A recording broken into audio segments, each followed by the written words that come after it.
Nous sommes arrivés au message numéro 5 de la conférence Génération finale de février de 2023.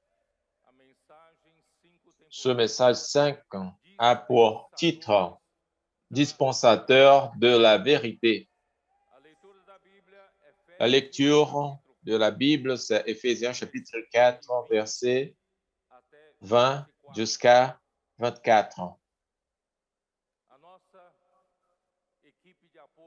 Notre équipe de travail qui travaille avec nous, de soutien, a préparé toutes les choses.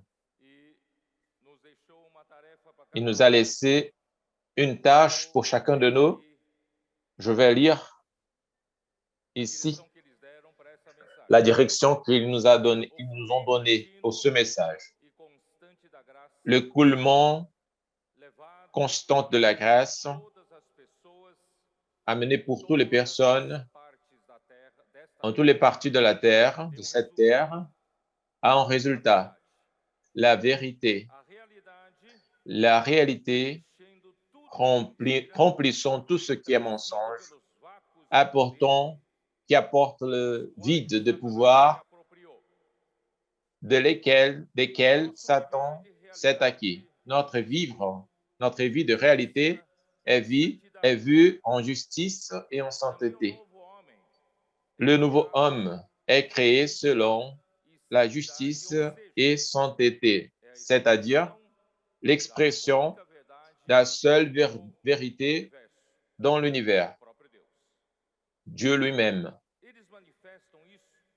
Ils manifestent cela parce que par le flux de la grâce, ils ont reçu la nature de Dieu, les bénédictions célestes et la personne de Dieu lui-même. Maintenant, son vivre exprime la vérité, au contraire à tout ce qui est mensonge. Contrairement à tout ce qui est mensonge.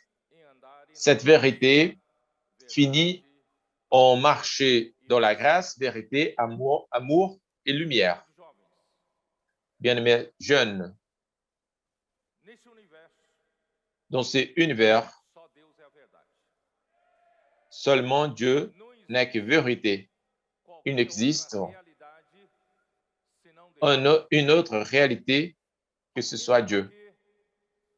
Même parce que avant de Dieu créer toutes les choses, il n'y avait rien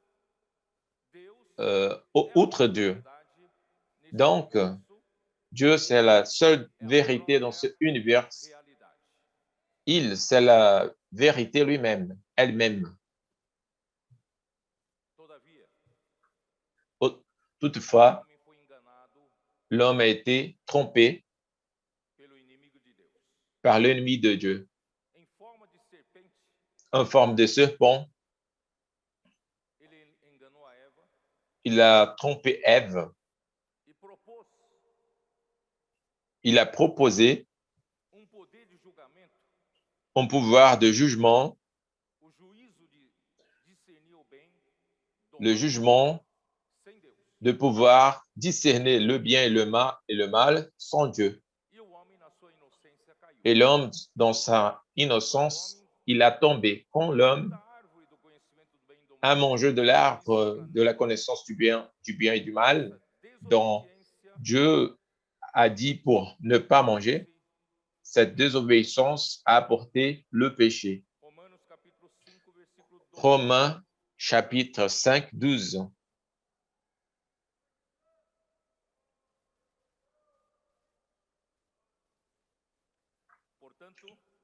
C'est pourquoi, comme par un seul homme, le péché est entré dans le monde, et par le péché, la mort, et qu'ainsi la mort s'est étendue sur tous les hommes, parce que tous ont péché. Verset 19.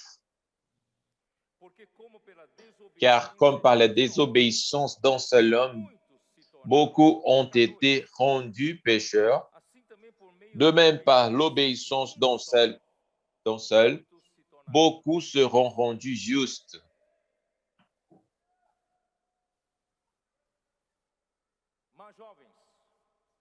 Mais jeunes, je veux attirer votre attention dans une chose, parce que les chrétiens, en général, tous, tous savent que le péché, que le problème de la chute de l'homme, c'est le péché.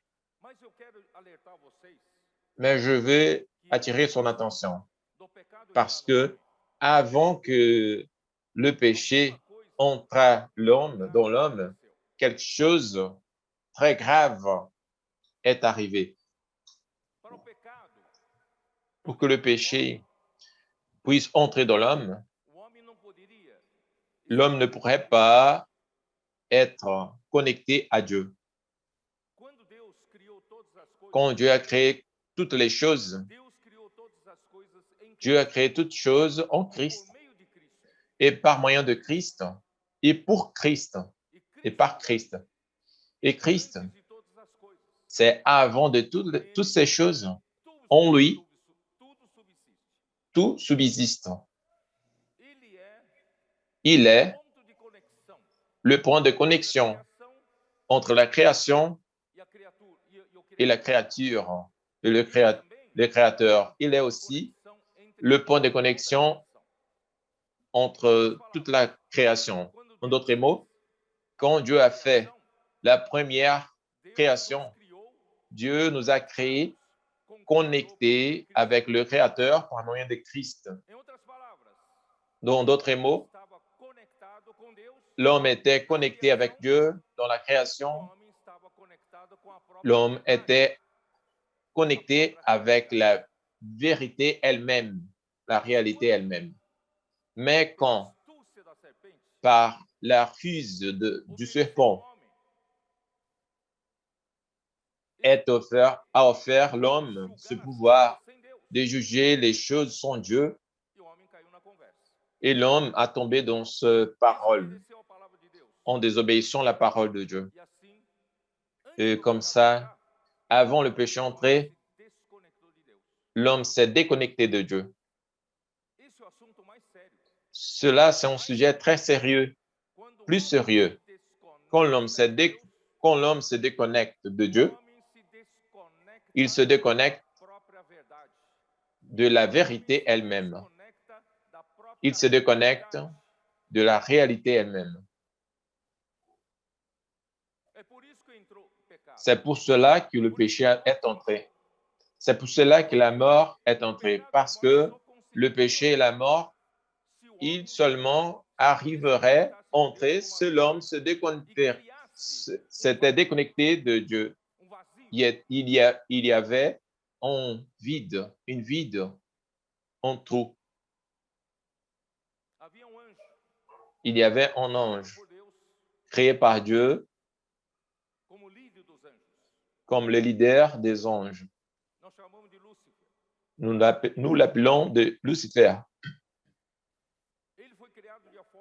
Il a été créé d'une manière très avec sagesse et en beauté. Il était parfait.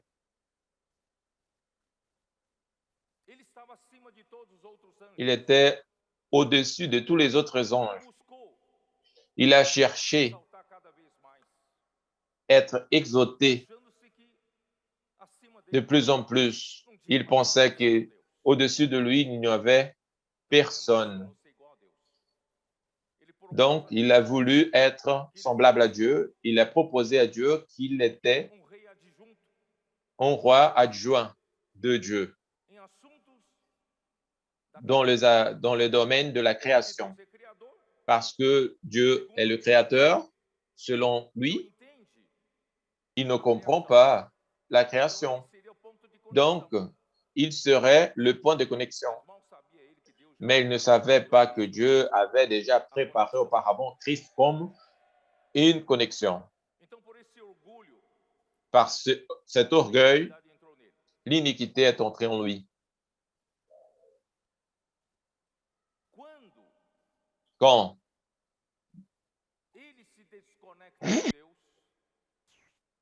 il s'est déconnecté de Dieu, il veut former un autre royaume qui concourt avec le royaume de Dieu, qui dispute.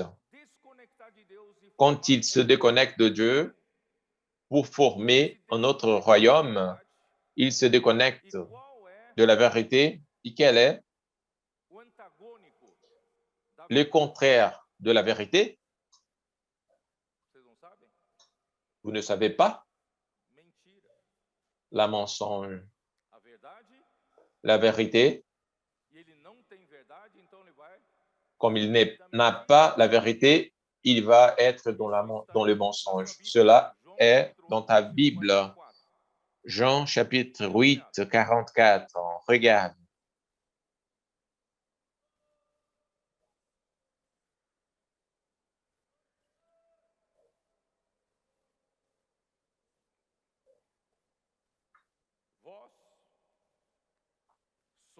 Vous avez pour père le diable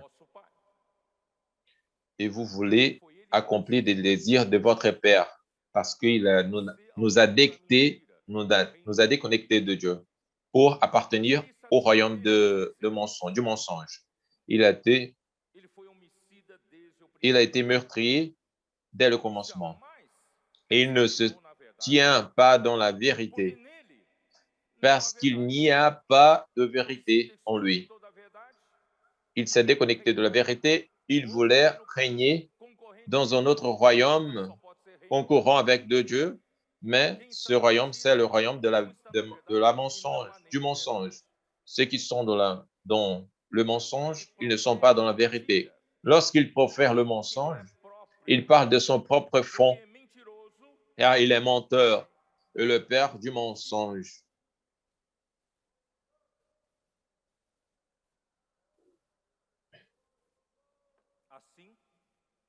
Ainsi, dans la chute d'homme,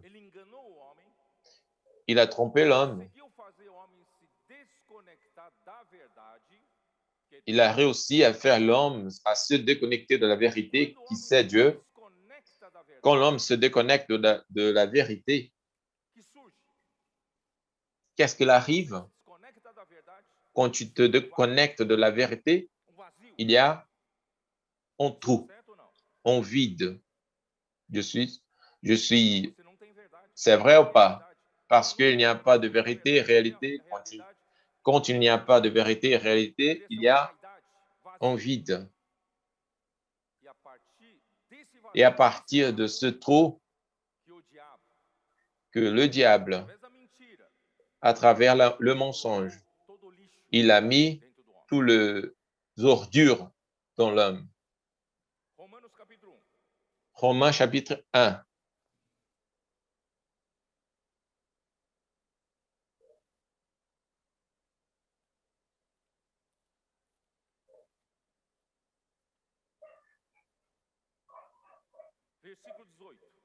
Verset 18. La colère de Dieu se révèle du ciel contre toute impiété et toute injustice des hommes qui retiennent injustement la vérité captive. Nous avons vu dans le dernier message d'Éphésiens que la vérité produit ou à partir d'elle viennent la justice et la sainteté. Qui a la vérité? Qui est connecté à la vérité? Qui est connecté avec Dieu, qui c'est la réalité elle-même? C'est quelqu'un qui vit une vie de justice et de sainteté, n'est-ce pas? Et quand vous déconnectez de Dieu, qui c'est la vérité, il y a un trou. Et le père du mensonge, il profite de cette situation. Il nous touche avec le mensonge.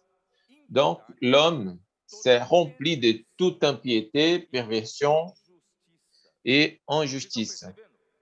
Vous percevez la piège? n'est-ce pas une question de péché très simple comme ça? Nous avons perdu la vérité elle-même, la vérité elle-même. Et nous vivons dans un monde de la mensonge, du mensonge, d'illusion, de la vanité.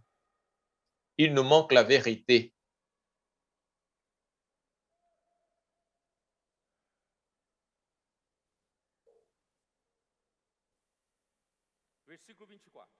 Verset 24.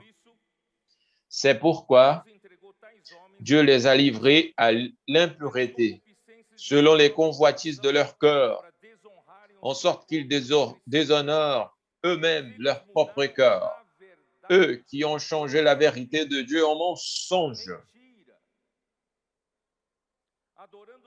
et qui ont adoré et servi la créature au lieu du Créateur qui est béni éternellement, éternellement. Amen. C'est pourquoi Dieu les a livrés à des passions infâmes, car leurs femmes ont changé l'usage naturel en celui qui est contre la nature. Et de même, les hommes, abandonnant l'usage naturel de la femme, se sont enflammés dans leur désir les uns pour les autres, commettant homme avec homme des choses infâmes et recevant en eux-mêmes le salaire que méritait leur égarement. Vous avez vu comment l'homme est tombé dans le fond du puits quand il est déconnecté de la vérité, quand il eut ce trou de manque de vérité, le diable nous a remplis de tous les ordures. Verset 28. Comme ils ne se sont pas souciés de connaître Dieu, Dieu les a livrés à leur sens réprouvé. Leur pensée, notre pensée, frère, c'est une pensée réprochable pour commettre des choses indignes. Étant remplis, au lieu d'être remplis de la vérité, aujourd'hui nous sommes remplis de toute injustice, de méchanceté, de cupidité, de malice, plein d'envie. Nous n'avions pas ce problème d'envie, frère. Quand nous étions connectés avec Dieu, qui est la vérité, nous n'avions rien du tout. Nous n'avions pas de problème avec injustice, envie. Mais maintenant, frère, nous sommes déconnectés de la vérité. Le père du mensonge nous a remplis de toutes ces choses. Meurtre, querelle, de ruse, malignité, rapporteurs, médisants, impies, arrogants. Ils ont la haine avec Dieu. Arrogants, hautains, ils n'ont pas la crainte de Dieu. Fanfarons, ingénieux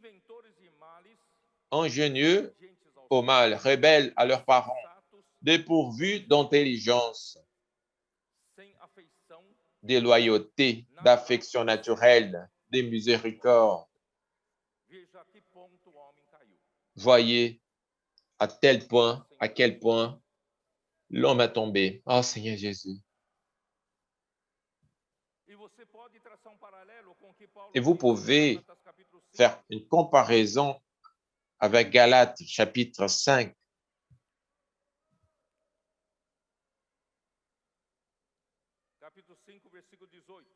Verset 18 et 19. Verset 19. Or, les œuvres de la chair sont manifestes. Ce sont l'impudicité à cause du trou qui est apparu. Nous commençons à être remplis de ces choses. L'impudicité, l'impureté, la dissolation, l'idolâtrie, la magie, les inimitiés, les querelles, les jalousies, les animosités, les disputes. C'est pour cela que nous avons les disputes parmi nous, les divisions, les sectes, l'envie, l'ivrognerie, les excès de table et les choses semblables. Je vous dis d'avance, comme je l'ai déjà dit, que ceux qui commettent de telles choses n'hériteront point le royaume de Dieu. Oh Seigneur Jésus. Parce que Jean 8, 44, il dit qu'en lui, il n'y a pas de vérité dans le diable, et qu'elle a été meurtrière depuis le commencement, parce que lui, il était le responsable par la première mort de l'humanité. Il a provoqué Caïn à l'aine. Caïn a été envie de son frère parce que Dieu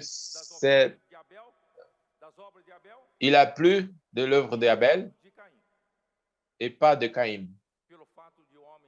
Par le fait de l'homme être déconnecté de Dieu, l'envie a commencé à fonctionner. Par l'envie vient la haine, et le point de l'haine, c'est la meurtre, la mort.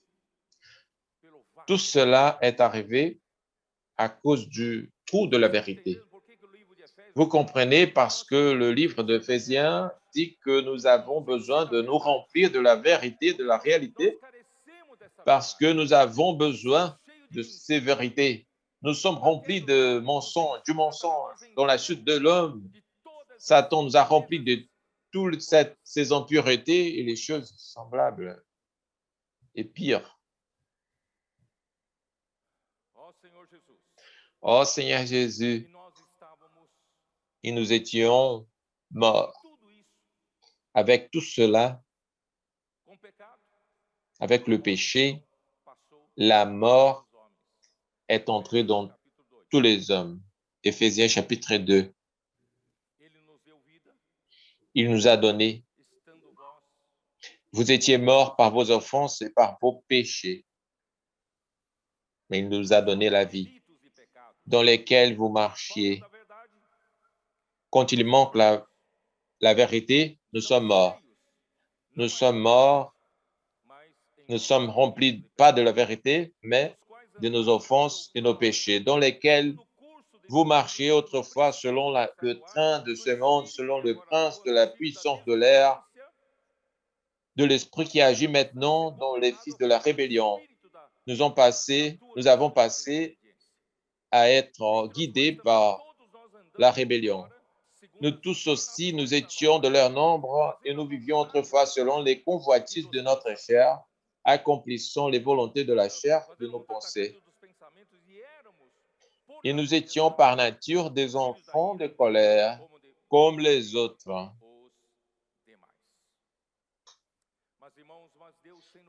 Mes frères, Dieu, qui est riche en miséricorde, il n'est pas nous n'a laissé pas rester dans cette situation remplie de toutes ces injustices, tous les œuvres de la chair, morts dans notre offense et péché.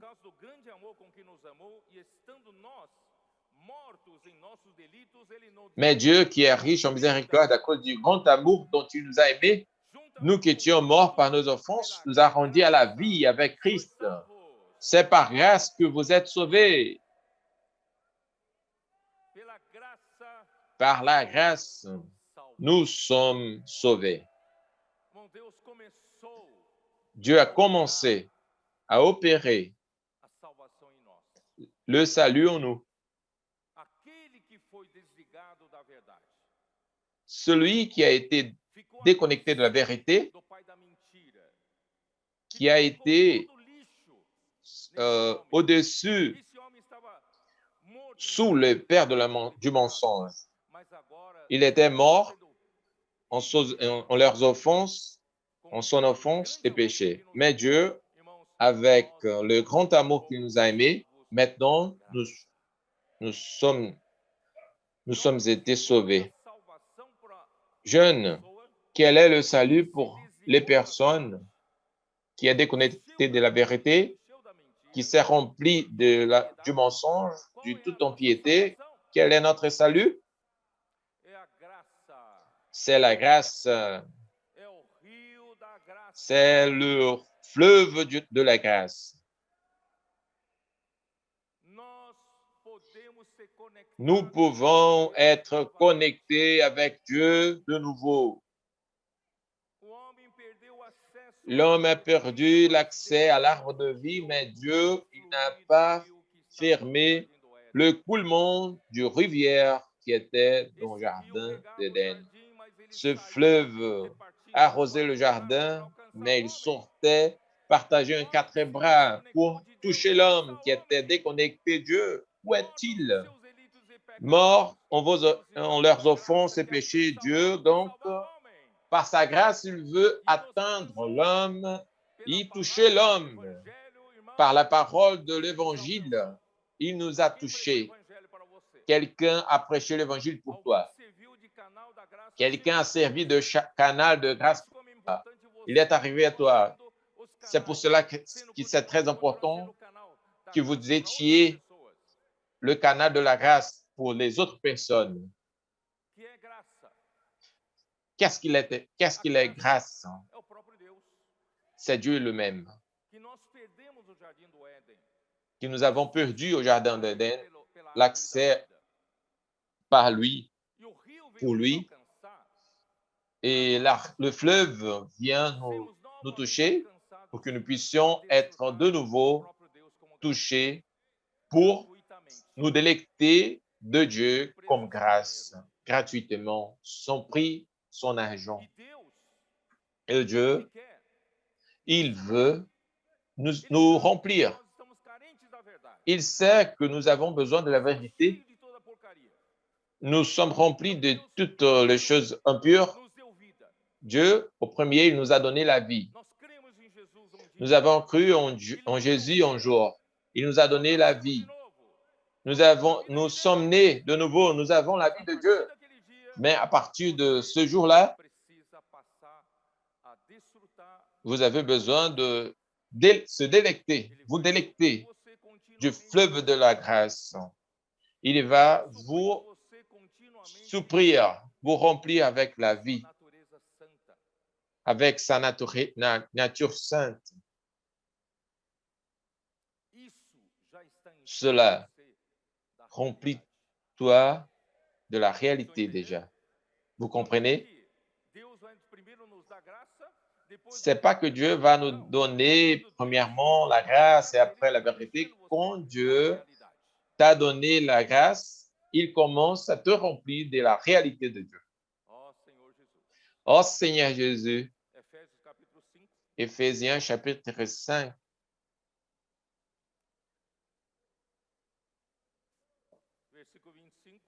Verset 25 dit comment?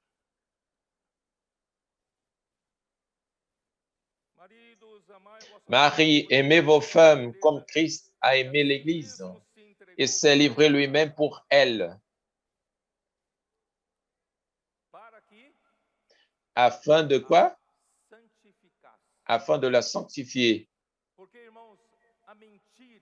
Parce que le mensonge nous a apporté toutes sortes d'injustices et impuretés.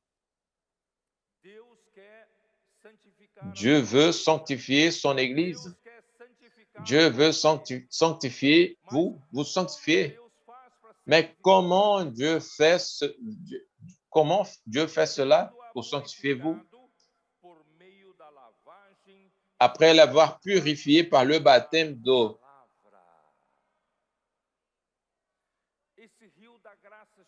Ce fleuve de la grâce, il arrive à toi pas d'une manière abstraite. Ce fleuve de la grâce arrive à toi par la parole. La parole, c'est le véhicule que Dieu utilise pour amener lui-même jusqu'à toi, vers toi, pour amener sa nature sainte, sa vie divine pour l'Église, pour toi. C'est par la parole.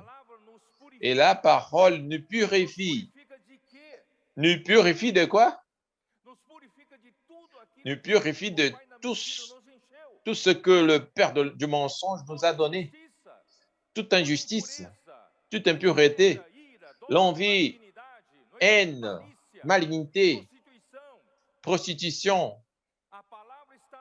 La parole nous nettoie, nous sanctifie. Elle retire toutes ces choses que le mensonge nous a donné, il nous remplit avec la vérité parce que Dieu, c'est la vérité. Sa vie, c'est la vérité. Sa nature sainte, c'est la vérité. Les qualités divines, divines comme justice, sainteté, la gloire, ce sont la réalité. Et les qualités humaines de Christ constituent la vérité chez les hommes. Nous sommes, frères, être remplis par la grâce. Et cette grâce retire, nous donne de nouveau la vérité et la réalité de Dieu de nouveau. Nous sommes remplis de nouveau. Ce trou-là qui a commencé dans la chute de l'homme, Dieu, il remplit maintenant.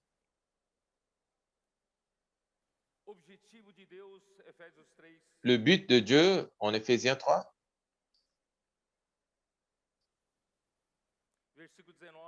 verset 19, et connaître l'amour de Christ qui surpasse toute connaissance, en sorte que vous soyez remplis jusqu'à toute la plénitude de Dieu. Dieu, il veut nous remplir chaque vide qui a été créé dans la déconnexion de la chute de l'homme. Dieu veut substituer, remplacer les choses que Satan a mis en toi. Dieu veut nettoyer. Il veut mis Christ, Dieu lui-même, jusqu'à que tu puisses être rempli à la plénitude de Dieu. Vous savez comment faire cela? Verset 17. En sorte que Christ habite dans vos cœurs par la foi, afin que ton enraciné fondé dans l'amour.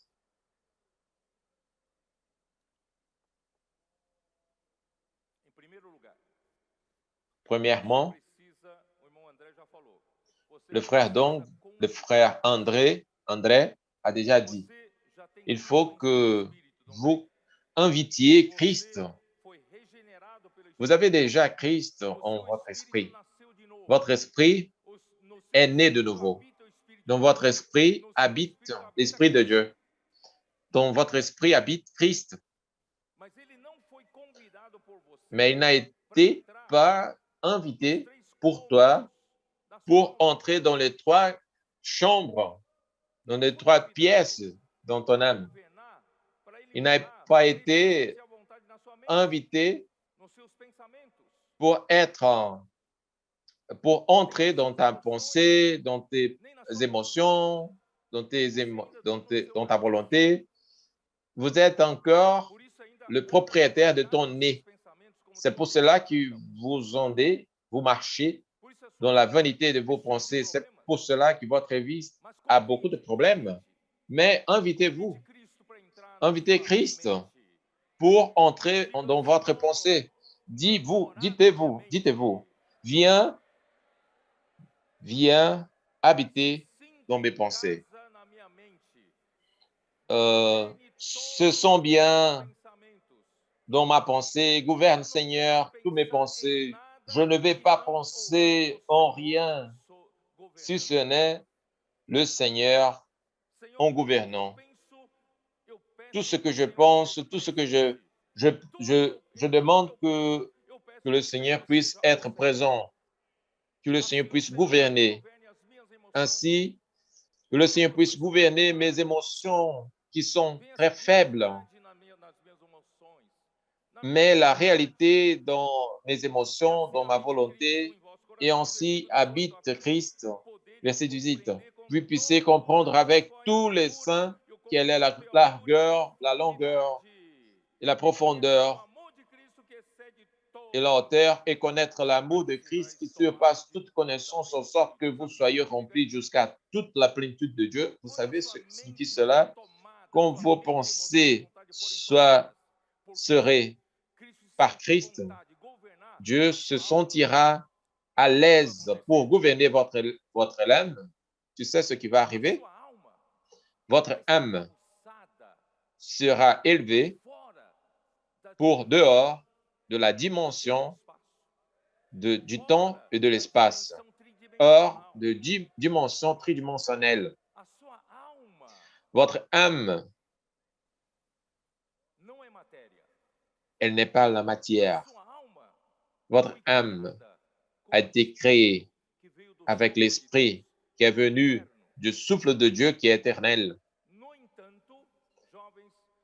Toutefois, jeunes, je ne sais pas si vous me comprendrez, votre âme, elle a été née, elle est née et elle a commencé à avoir la connaissance à partir de ce corps. Avant que j'ai eu ce corps, il n'y avait pas l'homme. Mais quand Dieu a créé l'homme, dans la création, mon âme a commencé à exister. Ma pensée a commencé à comprendre les choses par moyen du fonctionnement de mon cerveau. Vous me comprenez ou pas? Et à travers mon cerveau, c'est que ma pensée commence à comprendre les choses et à penser. N'est-ce pas? Mon émotion suit ma volonté et pendant que je crois, je grandis dans ce corps. Mon âme est limitée à ce que je vois, à ce que je sens. Vous me comprenez, vous me comprenez ou pas? Il a on dit ce que l'homme ne voit pas, le cœur ne sent pas. On dit une parole au Brésil. C'est pour cela que nous croyons, mon âme qui est éternelle, c'est une éternité que Dieu a mis dans mon cœur. Avec mon esprit, elle a été limitée par tout ce que je sens, tout ce que je vois et par le corps. Pendant ma vie, je suis limité par ces limitations parce que mon corps, il cercle toutes les choses. Mais maintenant, Dieu veut élever toi pour comprendre les choses de l'autre dimension, que ta logique, ta pensée rationnelle n'a jamais entendu. Quand tu permets Christ d'habiter en ton cœur, quand Christ sera passé, il va permettre que votre âme puisse expérimenter une chose que tu n'as jamais expérimentée. Votre pensée vont commencer à comprendre les choses de Dieu. Tu commences à avoir un entendement spirituel que tu n'as jamais eu, n'est-ce pas? Comme ça, avec les autres membres, nous serons ensemble enlevés dans cette dimension spirituelle. Nous commencerons à comprendre quelle est la dimension de Christ. La dimension de Christ, c'est infini. Avec les autres frères, nous commencerons à comprendre la largeur, la longueur, la profondeur, la hauteur. Comment?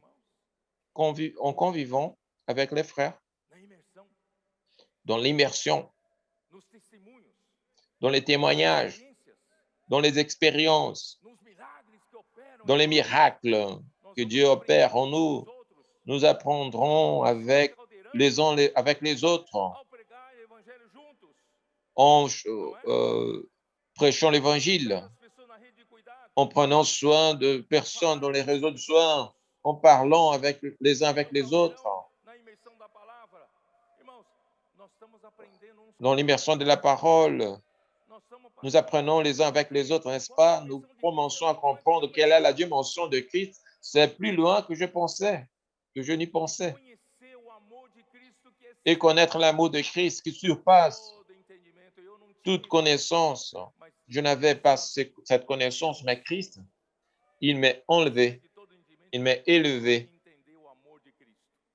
J'ai commencé à comprendre l'amour de Christ, c'est si grand. Ce processus, il va durer jusqu'à nous remplira jusqu'à la plénitude de Dieu. Ce processus, il ne s'arrêtera point. C'est pour cela que vous êtes à la conférence et en entendant la parole prophétique, en pratiquant la parole prophétique, parce que vous êtes remplis jusqu'à toute la plénitude de Dieu.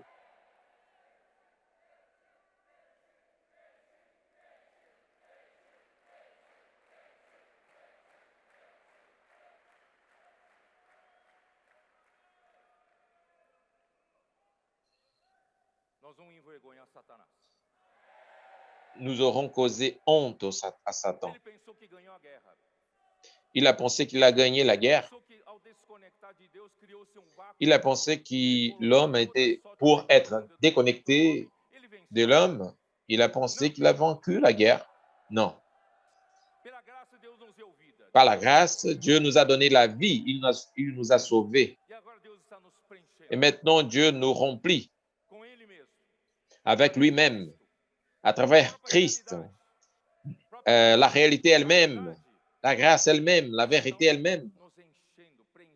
Elle nous remplit jusqu'à toute la plénitude de Dieu. Nous le derroterons, nous le vaincrons.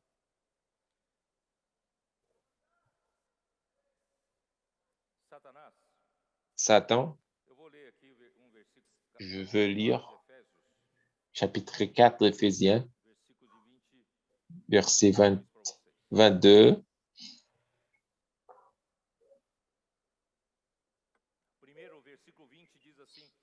Le verset 20 dit comme ça. Je vais lire depuis le verset 17. Oh Seigneur Jésus, tous les versets sont très riches. Voici donc ce que je dis et ce que je déclare dans le Seigneur, c'est que vous ne devez plus marcher comme les païens qui marchent selon la vanité de leurs pensées. Nous n'avons pas besoin de marcher selon ce trou, ce vide, l'absence de la vérité. Nous ne pouvons pas marcher selon la vanité de nos pensées. Ils ont l'intelligence d'obscurci, ils sont étrangers à la vie de Dieu à cause de l'ignorance qui est en eux, à cause de l'endurcissement de leur cœur. Nous pouvons connaître l'amour de Christ qui surpasse toute connaissance avec tous les sens. Ayant perdu tout sentiment, ils se sont livrés à la dissolution pour commettre toute espèce d'impureté jointe à la cupidité. Mais vous, ce n'est pas ainsi que vous avez appris à Christ. Si du moins vous l'avez entendu, et si conformément à la vérité qui est en Jésus, c'est en lui. Jésus-Christ, il veut te remplir avec la vérité. C'est en lui que vous avez été instruits à vous dépouiller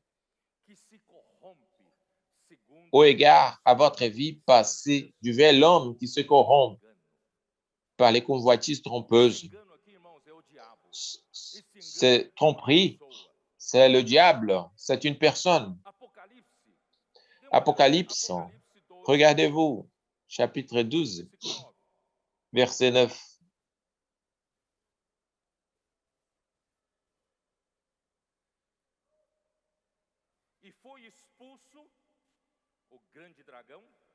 Et il fut précipité le grand dragon, le serpent ancien, appelé le diable et Satan, celui qui séduit toute la terre.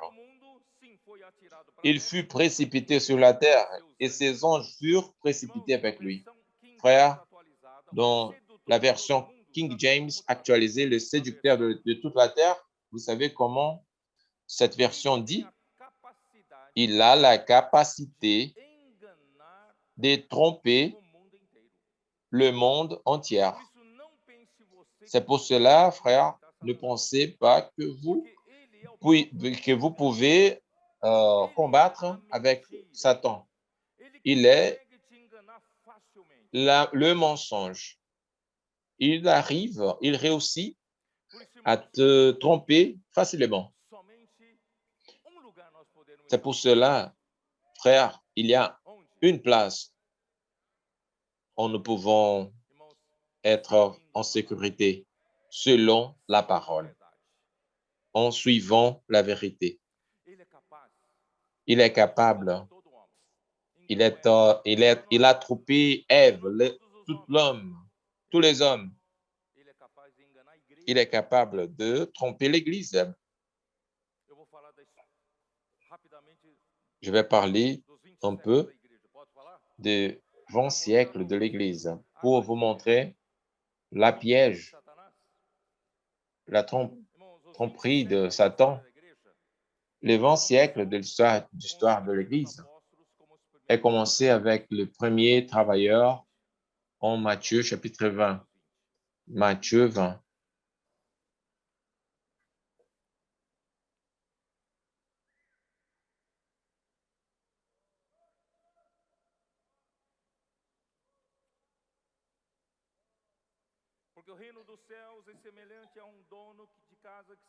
Car le royaume des cieux est semblable à un maître de maison qui sortit dès le matin afin de louer des ouvriers pour sa vigne.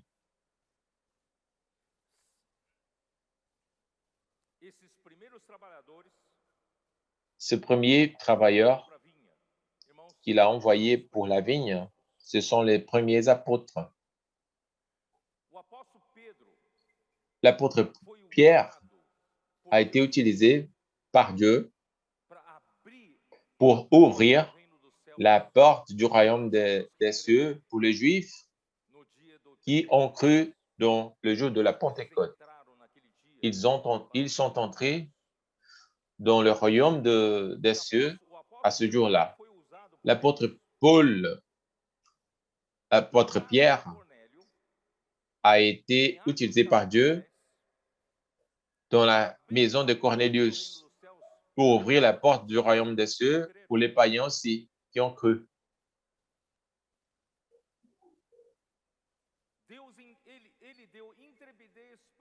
Il a donné le pouvoir pour Pierre et Jean et les autres 10 apôtres. Ils ont prêché la parole du Seigneur avec pouvoir. Ils ont été emprisonnés et interdits de prêcher au nom de Jésus, mais ils n'ont pas arrêté de prêcher au nom de Jésus. Et Dieu leur a utilisés pour ouvrir le chemin et engendrer l'Église pour le chemin de la prédication de l'Évangile. La parole prophétique était avec Pierre. Et dans laquelle expérience, dans la maison de Cornélius, Pierre a eu une vision, descendait en tissu avec des animaux impurs, et il a eu une voix de Dieu qui disait « Tue et mange ». Et il a refusé de faire cela. Et quand il a vu le salut dans la maison de Cornélius, il a compris que Dieu voulait sauver les païens parce que les païens étaient considérés comme les animaux impurs. Dieu aime aussi les païens. Dieu aime aussi le monde. Il veut le sauver. Cet concept, cette difficulté que Pierre avait, donc, Dieu a dû utiliser un autre apôtre, Paul. Paul a été un oppositeur, un ennemi de l'Église, mais Dieu lui a désigné apôtre. Et Dieu a passé à parler à travers lui la parole prophétique. L'Évangile, donc, a prospéré dans le monde des païens. Depuis Antioche, Cilicie, Lygie, Galatie, Asie mineure, à travers Troade, ils se sont arrivés en Macédoine, il est arrivé à la Grèce, en Grèce, Corinthe, Achaïa, toute l'Achaïa. Dans sa troisième voyage, il est arrivé à Rome. L'évangile dans le monde occidental, le responsable en répandre cet évangile a été Paul. Et comment l'œuvre de Dieu a été faite dans le temps de Paul? Par la parole prophétique. La parole faisait l'œuvre. Oh Seigneur Jésus, la parole faisait l'œuvre. Mais frères, au temps de Paul, ce diable qui a la capacité de tromper le monde entier, il a commencé à faire les choses. Il savait que son fin serait faire la parole prophétique prospérer. Il a passé à confondre l'Église en offrant à l'Église des autres paroles, comme un rideau de fumée. Je veux lire des versets pour vous.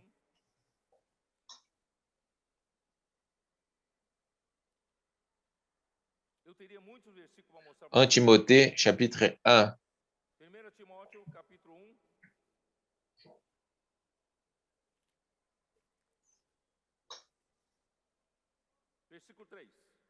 Verset 3. Je te rappelle l'exhortation que je te fis à mon départ pour la Macédoine, lorsque je t'engageais à rester à Éphèse, afin de recommander à certaines personnes de ne pas enseigner d'autres doctrines. Vous savez c'est quoi cela? Ne pas enseigner, ne pas apporter des autres enseignements.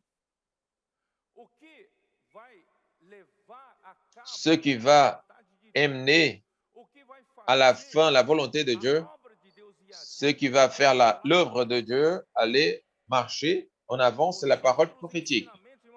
Les autres enseignements, ils peuvent être des bons enseignements, même bibliques, mais ils ne produisent pas la volonté de Dieu. Je ne suis pas moi que dit cela.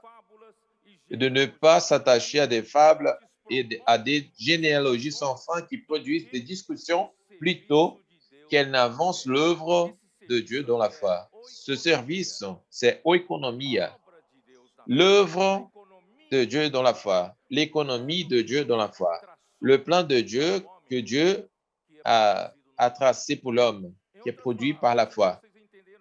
En d'autres mots, je ne sais pas si vous comprenez ici, la seule parole qui produit l'œuvre de Dieu, qui fait la volonté de Dieu, c'était la parole prophétique. Mais Satan, il est venu pour confondre l'Église avec beaucoup de paroles, des autres paroles. Les Juifs de Jérusalem avaient l'envie de Paul parce que l'Église à Jérusalem était la première Église produite, était une Église grande. Mais l'Évangile prospérait par Paul. Ils ont commencé à avoir envie de Paul et à persécuter Paul. Ils ont dit donc, il ne faut pas seulement croire en Jésus, il faut se circoncider. Il faut observer la loi de Moïse aussi. Vous percevez la ruse de Satan. Vous avez perçu la ruse de Satan. Il venait pour toutes les villes pour confondre l'Église. Quand Paul a touché le monde des païens, il a rencontré l'ambiance de la philosophie grecque. Il y avait les philosophies dans l'Église. Il a rencontré les chrétiens, les juifs chrétiens, par la traduction qui passait de génération à génération, des fables, des généalogies, des histoires qui ne sont pas dans la Bible, dont les personnages d'autrefois, des curiosités. Ils prêchaient les uns pour les autres. Ils étaient distraits avec ces choses. Dans le verset 5, Paul a dit, le but du commandement, c'est une charité venant d'un cœur pur, d'une bonne conscience et d'une foi sincère. Vous savez ce qu'est cela? Paul a dit, je ne suis pas là pour élever ma prédication. Je ne suis pas préoccupé pour dire que seulement moi parle la parole de Dieu. Je veux dire pour toi que seulement la parole prophétique vient de Dieu et cette parole produit l'économie de Dieu dans la foi. Mon cœur est pur. Ma conscience est bonne. Ma foi est sincère. Je ne suis pas ici en exauce. Je dis la vérité. Cette parole prophétique produit l'œuvre de Dieu.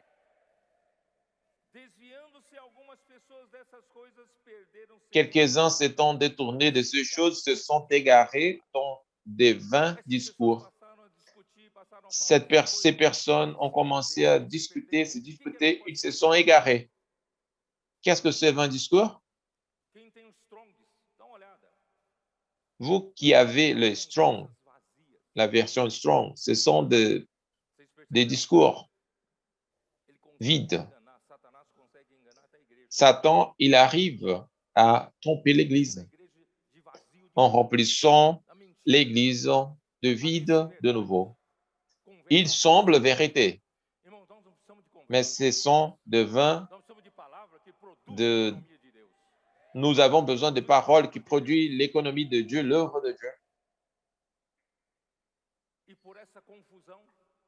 Et par cette confusion, autant de gens, Jean était celui que Dieu a utilisé pour porter la parole.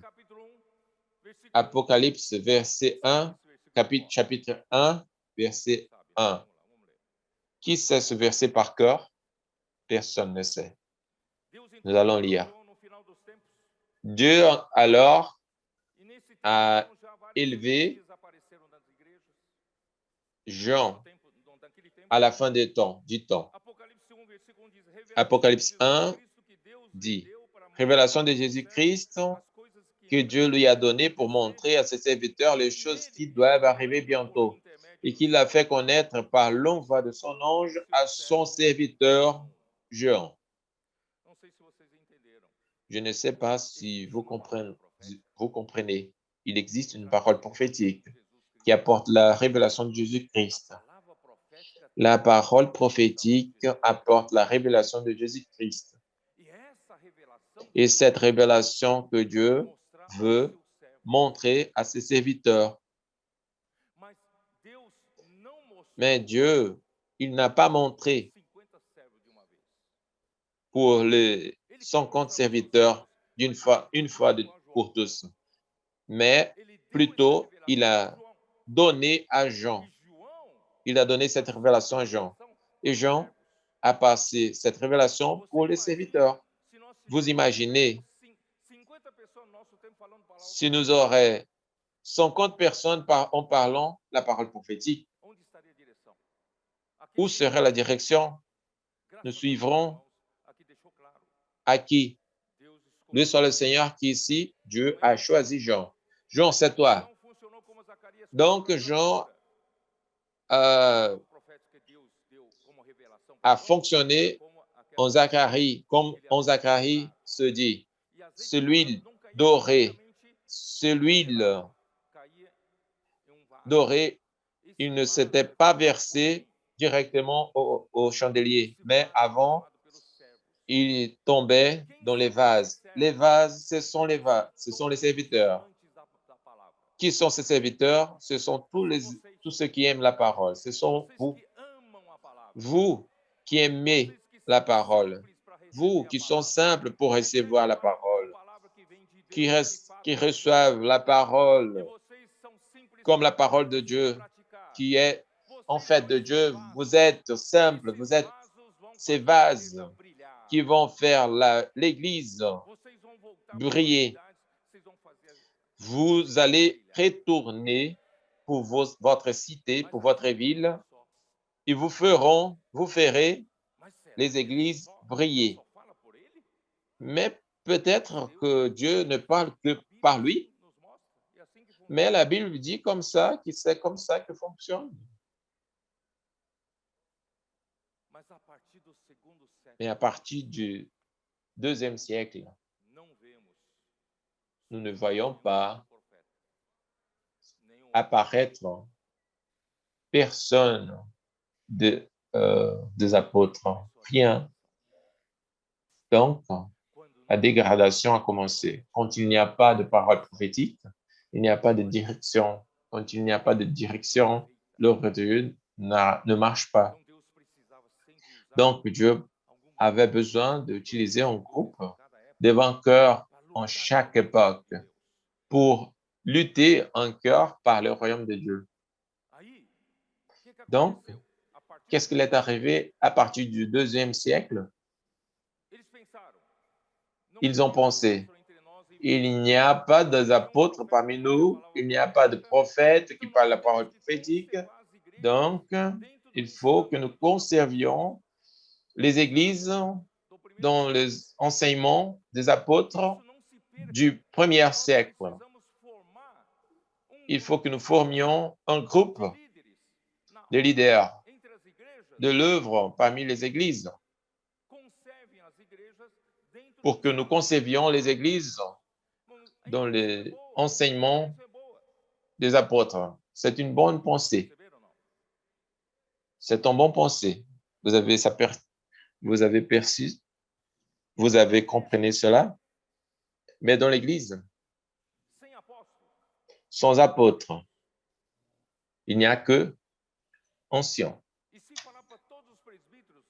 Et si Dieu parle pour tous les anciens,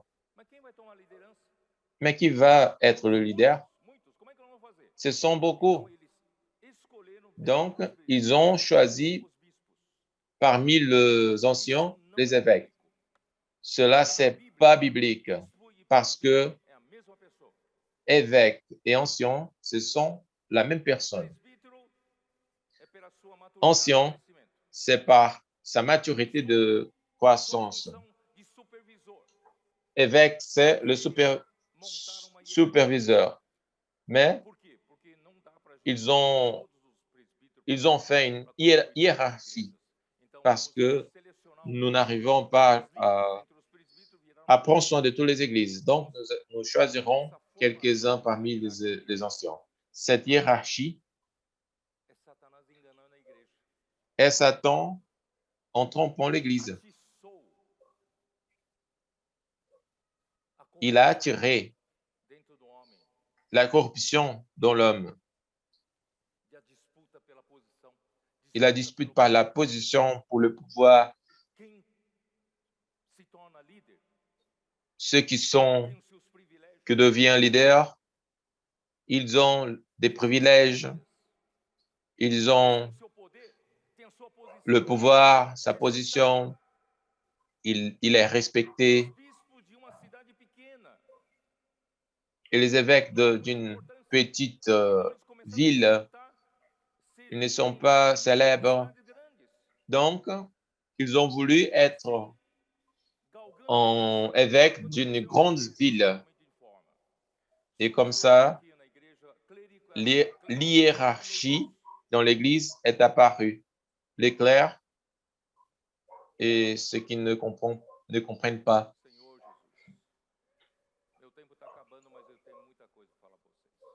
J'ai beaucoup de choses pour parler, mais je n'ai pas du temps.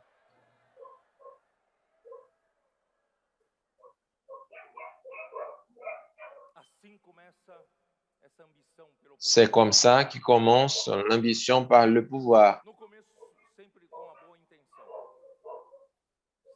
Au commencement, avec une bonne intention.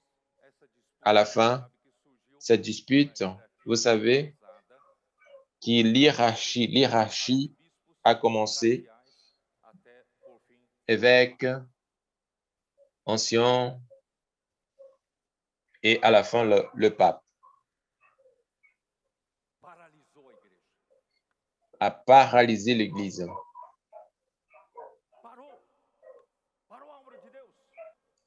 A arrêté l'œuvre de Dieu.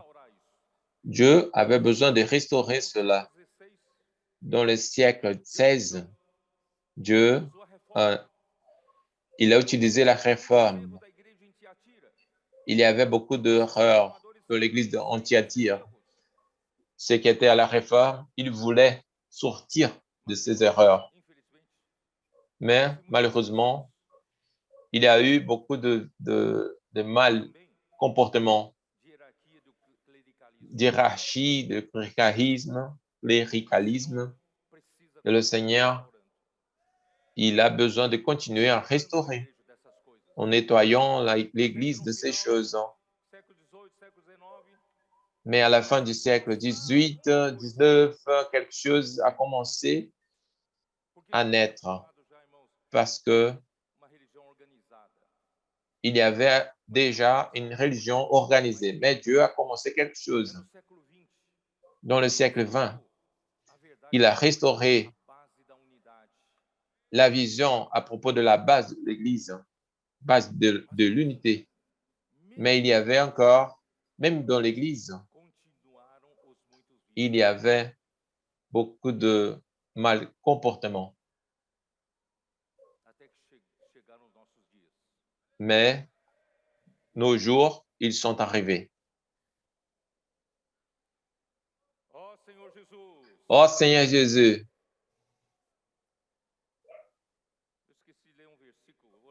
J'ai oublié un verset. Je vais lire maintenant Proverbe 29, verset 18.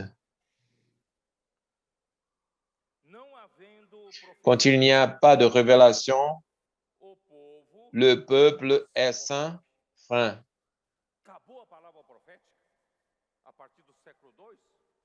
La parole prophétique s'est arrêtée, l'Église s'est corrompue. Heureux s'il observe la loi.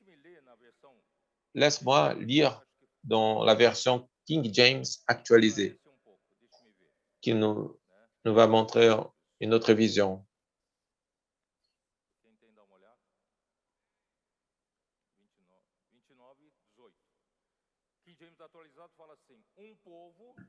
Un peuple qui ne reçoit pas la révélation du Seigneur, c'est une nation sans ordre.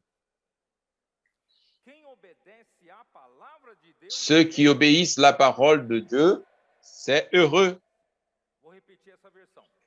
Je répète, un peuple qui ne reçoit pas la révélation du Seigneur, la parole prophétique, c'est une nation sans ordre. Il n'y a pas d'ordre. Ceux qui observent la parole de Dieu est heureux. Vous êtes heureux?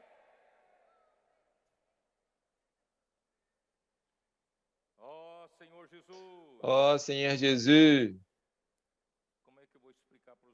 comment je peux expliquer tout ce qui est dans mon cœur?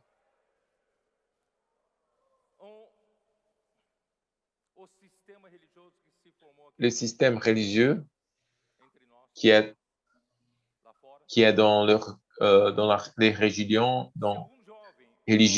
dans le christianisme. Si quelqu'un est converti, il veut servir au Seigneur. Dans le système de cléricalisme, qu'est-ce que ce jeune a besoin de faire pour servir au Seigneur? Il faut qu'il y va en séminaire, une faculté de théologie, pour pouvoir se former un cléric, un clerc, pour qu'il puisse servir au Seigneur. Cela, ce sont ce 19e siècle à former. Dans ce dernière année de son cours théologique, il a besoin de quoi? Ou être embauché par une église, un ministère, Donc, il faut qu'il commence à former son Église. Parfois, on peut voir un pasteur qui vient de se former et peut-être il y a un petit groupe formé par ses familiers, les gens de sa famille, 15 personnes peut-être. Il loue un garage avec une porte, il met un podium, il achète une guitare, une batterie, une caisse de son. Avec 15 personnes, il y a un podium. Avec 15 personnes, il y a un ensemble musical. Il y a des appareils de son et une batterie.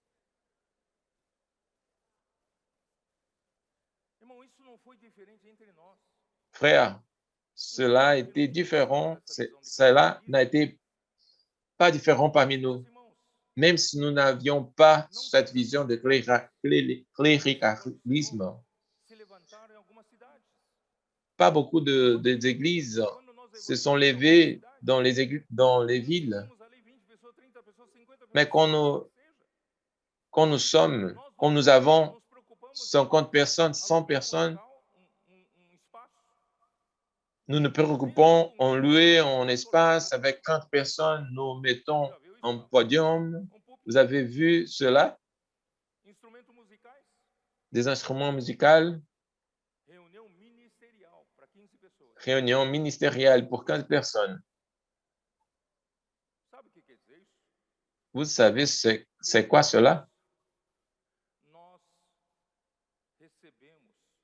Nous avons reçu cet héritage de ce 19e siècle et nous ne sommes pas rendus compte. Satan est capable de tromper le monde entier.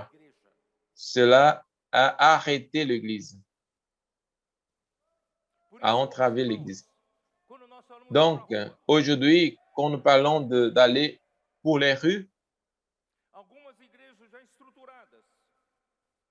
des églises, quelques églises qui vivaient la vie de l'Église en paix, elles ont tous les services en fonctionnant, n'est-ce pas? Ils peuvent dire, laisse-nous en paix. Vous venez avec cette chose de sortir, d'aller pour les rues, puis je prie pour vous. Vous nous incommodez. Nous sommes structurés. Tout fonctionne, tout fonctionne. Nous sommes tombés dans cette erreur. Jésus, quand il est venu ici sur terre, il n'a pas loué un espace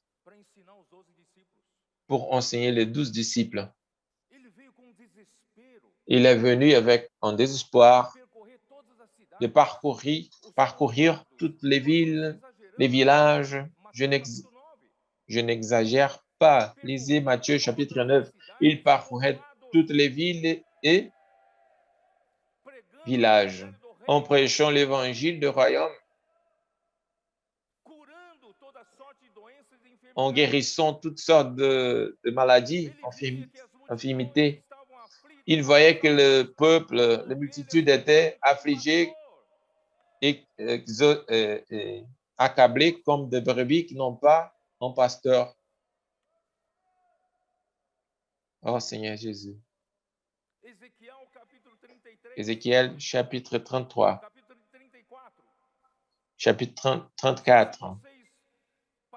Dieu a dit, vous qui êtes des pasteurs en Israël, vous se pèsez à vous-même. Vous êtes à l'aise dans votre structure.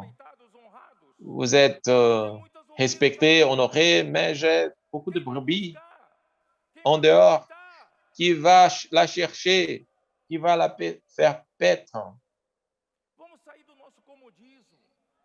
Allons-y, sortez de notre... Ne restez pas à l'aise, ne restez pas content avec l'écriture. Dieu a cet désespoir d'aller à la rue, dans les rues. Il y a beaucoup de brebis là-bas.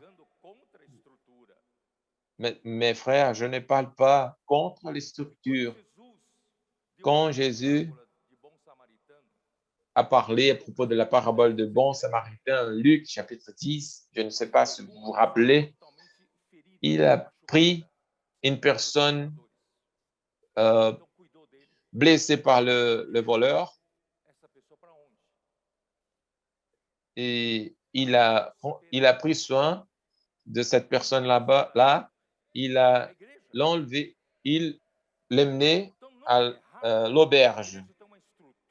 Donc, c'est pas en erreur l'Église d'avoir une structure pour recevoir les blessés et pour que je puisse les prendre soin.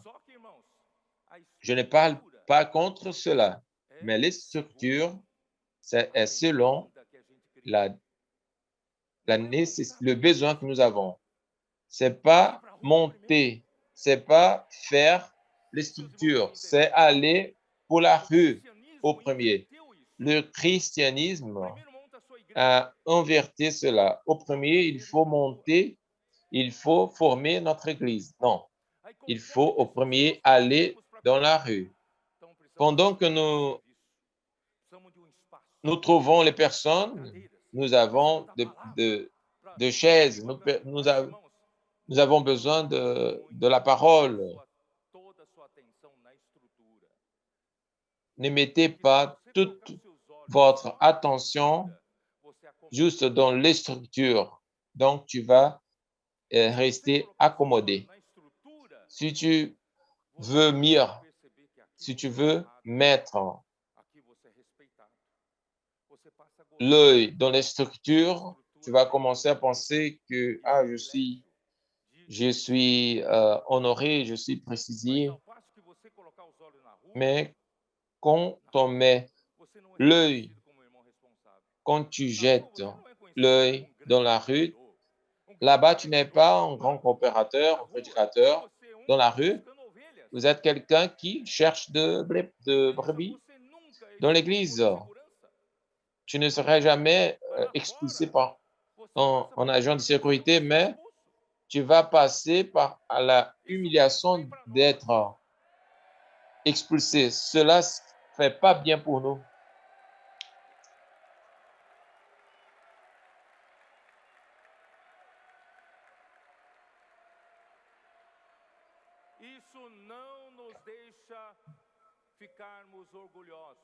Cela ne nous laisse pas rester orgueilleux, toujours humble. Les structures que nous avons besoin, il faut que nous l'ayons. Mais ma mission devant le Seigneur est avoir cette structure pour prendre soin des brebis, mais les aider pour sortir avec moi en tant que canaux de la grâce pour chercher les personnes en dehors. C'est pour cela qu'il y a des églises qui arrêtent.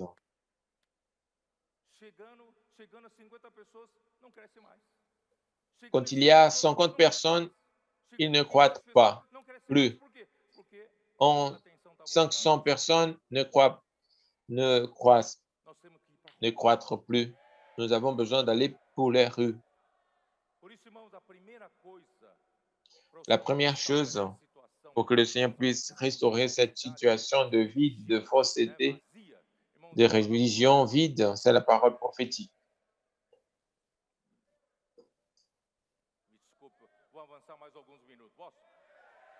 Je peux aller en avance un peu plus.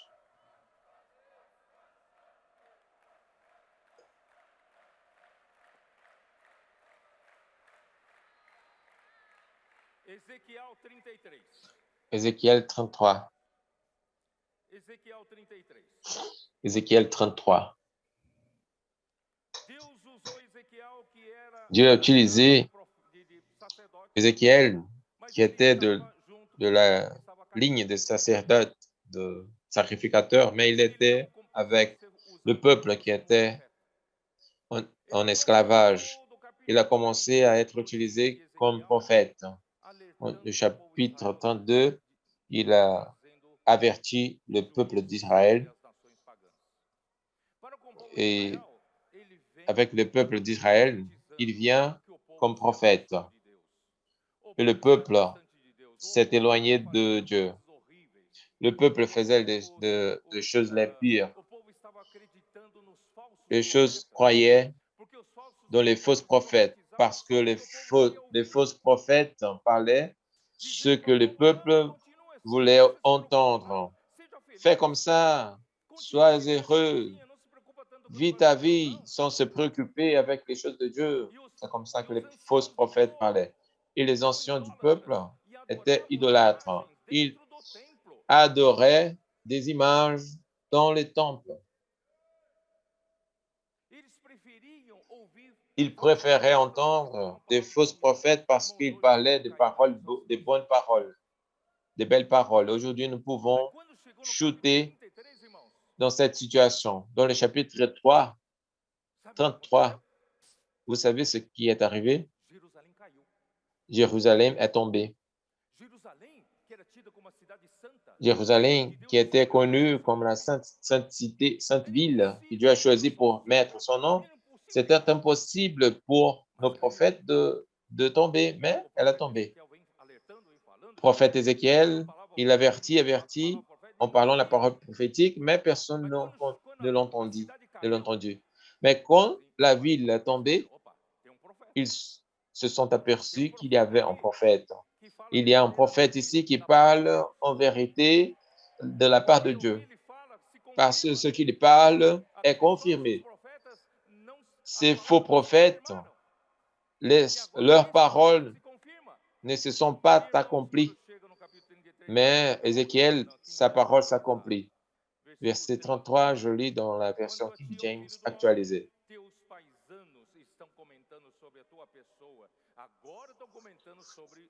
Maintenant, il parle à propos d'Ézéchiel.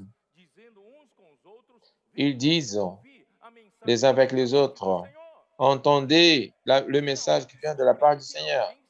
À la fin, il y a quelqu'un qui parle la parole de la part du Seigneur.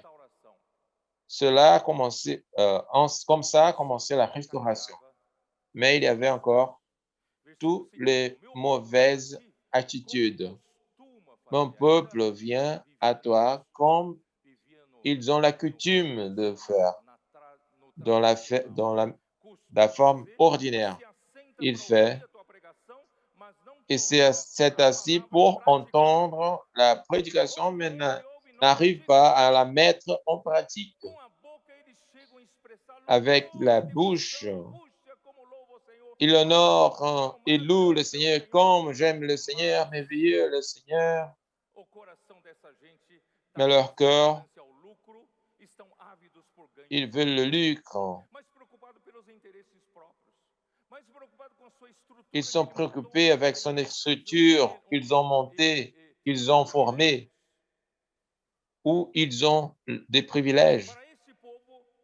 Pour ce peuple, le prophète est semblable à un poète ou un chanteur romantique. Ils font d'un poète un showman,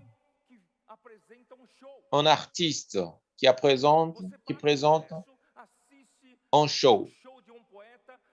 Tu paies le billet et tu assistes à un show d'un poète, d'un chanteur, donc tu exiges qu'il chante bien. Un chanteur qui chante avec une belle voix. Il faut jouer bien parce que il faut que le prophète soit complet. Mais il ne l'entend comme des paroles prophétiques. Ils entendent la parole, mais ils ne mettent pas en pratique. Mais loué soit le Seigneur que vous êtes différents. Quand tout cela arrivera et viendra, Tout après, tout le peuple comprendra qu'un véritable prophète de Dieu prêchait parmi eux. Dans ces 40 années, le frère Dong, il a souffert, il a passé par nos désobéissances, il a souffert nos désobéissances, mais le Seigneur, il a préparé une génération au fondement, mais quand il est parti pour le Seigneur depuis 2017, le Seigneur a commencé à nous donner une chose précieuse, qui c'est la parole prophétique. N'est-ce pas que dans ce temps, il n'y avait pas la parole prophétique, mais elle a resté en évidence à partir de 2017 avec les outils, avec le comportage dynamique qui a obligé les églises à avoir les réseaux d'accueil, l'avance jeune, réseau déconnecté, réseau des hommes, de soins, les hommes de prière, l'expo libre, Tourbiné, Boucafé, CEPEV, plus de comporteurs qui sortent dans les rues, partout. Nous ne sommes pas plus que 400 comporteurs, mais les personnes nous rencontrent partout. Le Seigneur nous multiplie. Cela arrive à cause de la parole prophétique. Donc, la première chose qu'il faut qu'il fasse, c'est la parole prophétique.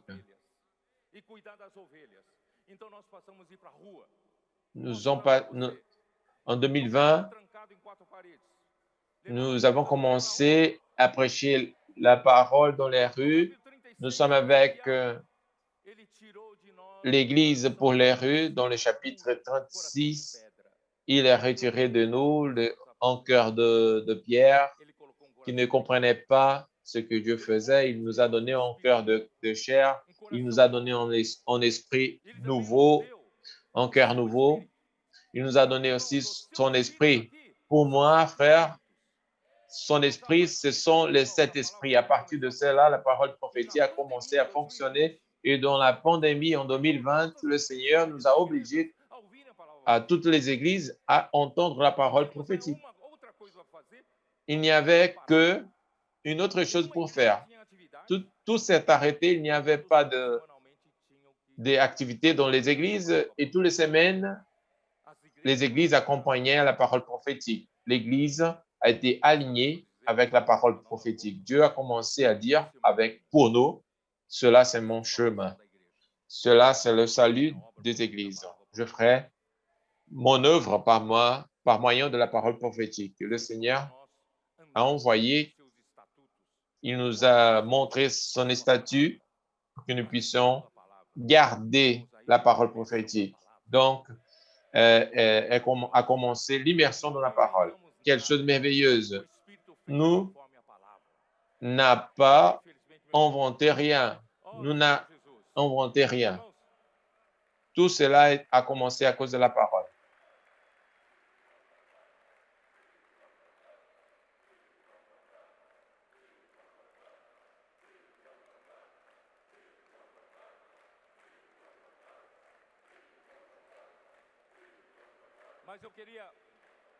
Mais je voudrais terminer avec une phrase. Vous savez pourquoi vous, jeunes, vous êtes à cette conférence?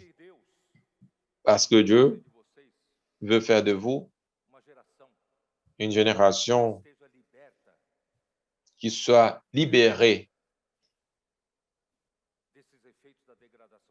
de ces effets de la dégradation de l'Église du 19e siècle, que vous puissiez être restaurés, avoir un cœur nouveau pour aimer la parole prophétique et reconnaître que la parole prophétique fait la volonté de Dieu. Soyez simple pour que Dieu vous utilise. Ils vous aiderez les adolescents. Ils font maintenant un travail merveilleux avec leur simplicité. Ils n'ont pas de concept. Ils sortent pour prier pour les gens. Mais vous avez la maturité, vous avez le contenu, mais en même temps, vous avez les faiblesses par rapport à la formatation d'autrefois. Suivons l'esprit. Dieu veut une génération de jeunes qui aient la liberté pour utiliser. Conquérissons cette terre. Quand vous avez chanté un jour avant, nous avons déclaré la guerre au Satan. J'ai eu en peur. D'un côté, j'étais heureux, mais de notre côté, j'ai eu peur. Mais je compte sur toi, sur vous. Dieu compte sur vous. Rien de vanité, mais rempli de réalité. Ne nous montrons pas d'apparence. Nous suivons la parole, faisons l'immersion dans la parole en édifiant l'Église. Dieu vous bénisse. Amen.